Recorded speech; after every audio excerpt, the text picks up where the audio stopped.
बिस्मिल्लाहिर्रहमानिर्रहीम। अस्सलाम वालेकुम। आज मैं आपको एक नई रेसिपी स्पेनिश आमलेट बनाना सिखाऊंगी जो कि बनेगा मक्खन और ऑलिव ऑयल में। और इसे मैं जरा सा स्पाइसी बनाऊंगी, लेकिन स्पेन में वो लोग इस आमलेट में क्रश चिलीज या हरी मिर्चों का इस्तेमाल नहीं करते, लेकिन हमें इस तरह से खाना जरा फीका लगता है, इसलिए मैं इसमें जरा कुटी लाल मिर्चें, हरी मिर्चें और धनिया भी डालूंगी। तो इसको बनाने के लिए हमें चाहिए होगा बारीक कटे आलू मीडियम साइज के 3 अदद, अंडे 4 अदद, बारीक स्लाइसिस में कटी प्याज 1 अदद मीडियम साइज की, टमाटर मीडियम साइज का आधा, इसे इस तरह से बारीक छोटा काट लीजिएगा। हरी मिर्चें छोटी 3 अदद, इन्हें भी आप इस तरह से बिल्कुल बारीक काट लीजिएगा। थोड़ा सा कटा हरा धनिया, कुटी लाल मिर्चें हाफ टी स्पून, नमक हस्बे जरूरत, जैतून का तेल 4 टेबल स्पून और मक्खन 2 टेबल स्पून चाहिए होगा। सबसे पहले आप ऑलिव ऑयल और मक्खन डालकर मीडियम हीट पर गर्म कर लीजिए।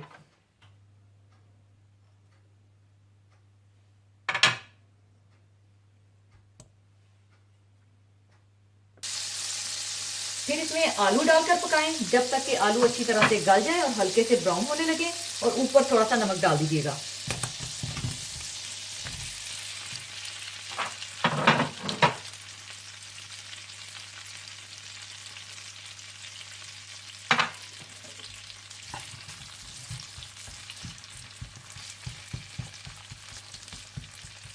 जब इस तरह से आलू थोड़े से ब्राउन हो जाएं और गल जाएं तो आप इसमें प्याज डालकर थोड़ा सा पका लें।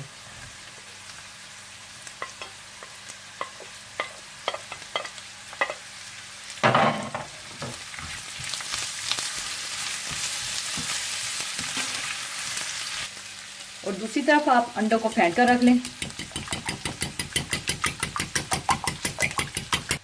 और इसमें आप डाल दें टमाटर, हरी मिर्चें,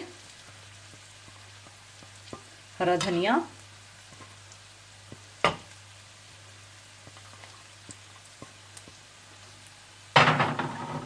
कुटी लाल मिर्चें और नमक। इसे अच्छी तरह से मिला के रख लें।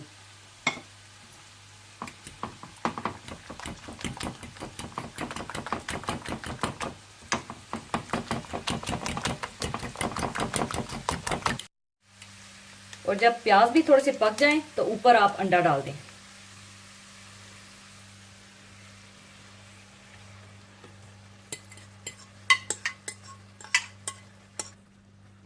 और इस तरह से फैला लें और बिल्कुल हल्की आंच पर इसे 5 मिनट के लिए पकाएं। 5 मिनट कुक करने के बाद इसको पलटने के लिए आप कोई बड़ी प्लेट ले लें और इसे पहले इस प्लेट में शिफ्ट करें इस तरह से। और ऊपर आप पैन रखें और इसको उल्टा करके दूसरी तरफ से आप पका लें। और इस तरह से आप इसकी दूसरी साइड भी हल्की आंच पर पका लें। स्पेनिश आमलेट तैयार हो चुका है। अब इसे मैं सर्विंग प्लेट में डाल लूंगी।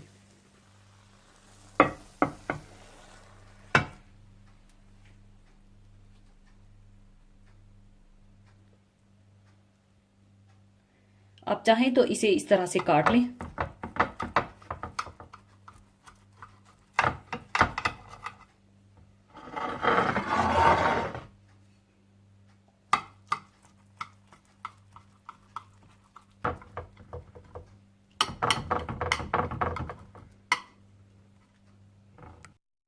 लीजिए, स्पेनिश आमलेट तैयार है। जरूर बनाइएगा। और जाने से पहले एक हदीसे पाक शेयर करना चाहूंगी।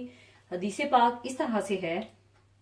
हजरत अबू हुरैरा रजी अल्लाह ताला अन्हो से रवायत है कि हुजूर अक़दस सल्लल्लाहु अलैहि वसल्लम ने एक मर्तबा हजरत सहाबा रजी अल्लाह ताला अजमाइन से दरियाफ्त फरमाया, क्या तुम जानते हो मुफलिस कौन है?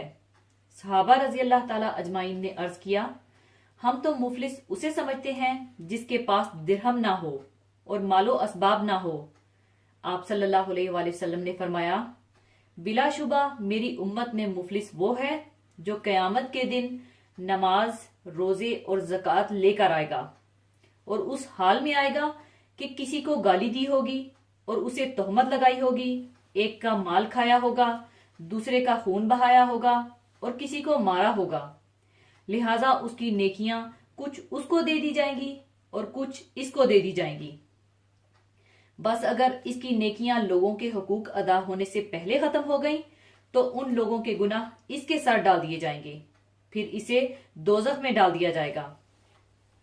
इस हदीस से हमें हकूकुल इबाद की अहमियत का अंदाजा कर लेना चाहिए कि इनकी अदायगी ना करने पर कितना संगीन मामला पेश आ सकता है। दरअसल आज हम लोगों ने दीन को सिर्फ इबादतों और वजीफे और तस्बीह की हद तक महदूद कर लिया है, और हुकूकुल इबाद यानी बंदों के हकूक जो अल्लाह ताला ने बताए हैं, इनको दीन से बिल्कुल ही खारिज कर दिया है। इस हदीस मुबारका से ये बात भी हम सब पर वाज़िह हो जाती है कि हकीकी मुफलिस कौन है। वो जो इबादतों के ढेर लेकर आखिरत में पहुंचेगा, लेकिन वो इंसानों के हुकूक गसब किए हुए होगा।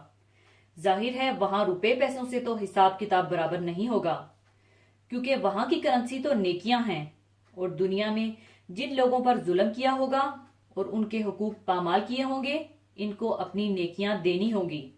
और जब इन इबादतों के ढेर खत्म हो जाएंगे और फिर भी कुछ साहिबे हक रह जाएंगे, तो साहिबे हक के गुनाह जो उनके नामाए अमाल में हैं, उसे इस शख्स के नामाए अमाल में दाखिल कर दिया जाएगा। चुनाचा आया तो था नेकियों के ढेर लेकर, लेकिन हुकूकुल इबाद अदा करने में कोताही की वजह से नेकियों से तो हाथ धोना ही पड़ा, साथ ही लोगों की बुराइयां भी गले पड़ गईं और दोज़ख ठिकाना बना। क्या ही बेहतर हो कि हम लोग अपने तय ये देखें कि हम पर तो किसी के हुकूक बाकी नहीं, यानी माली हुकूक हों तो उनकी अदायगी करें, और अगर किसी का दिल दुखाया है किसी भी अमल के जरिए तो उसे माफी तलब करें। अल्लाह ताला हम सबको सही सही बंदों के हकूक अदा करने की तौफीक अता फरमाए। आमीन। इसी के साथ मैं आपसे इजाजत चाहूंगी। अपना बहुत ख्याल रखिएगा, दुआओं में याद रखिएगा। अल्लाह हाफिज।